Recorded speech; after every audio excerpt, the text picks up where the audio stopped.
মিয়াকে মিয়া উচ্চারণ করবে, শেখকে শেখ উচ্চারণ করতে পারবেন না।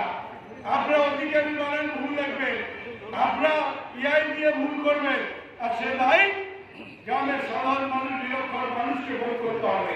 এটা আমরা কখনোই মেনে নিতে পারি না। তাই আজকে আমরা মহকুমা শাসকের কাছে এই বিভিন্ন বিষয়গুলো নিয়ে আমরা আলোচনার জন্য যাচ্ছি। দেখি মহকুমা শাসক এই প্রশ্নের সদুত্তর দিতে পারেন কিনা। সদুত্তর দিতে না পারলে একটা কথা মনে রাখবেন যে বিজেপির অঙ্গুলি হিলেনে নির্বাচন কমিশন বাংলার মানুষের উপর, বিদেশের মানুষের উপরে অত্যাচার করছে, এই প্রতিহিংসার কাজ করছে।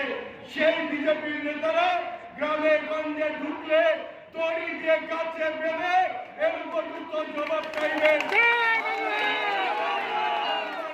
অধিকার বাংলার মানুষকে বেঞ্চক করার অধিকার তাদেরকে দিয়েছে। আমরা নাগরিক কিনা, আমরা ভোটার কিনা, আমরা এখানকার বাসিন্দা কিনা, তা ঠিক করবেন গণেশ কুমার। এই অধিকার গণেশ কুমারকে কে দিয়েছে? অর্থাৎ এফআইআর এর মধ্য দিয়ে ব্যক্ত এনার্জি করে মানুষকে বিব্রত করার চেষ্টা করছে। আমি অনুরোধ করবো উদাহরণের বক্তব্য রাখবেন। আমরা এসডিও সাহেবের কাছে গিয়ে এই পয়েন্টগুলোর সদুত্তর চাইব। এর ভুল আপনাদের ভুল, আপনাদেরকে সংশোধন করতে হবে।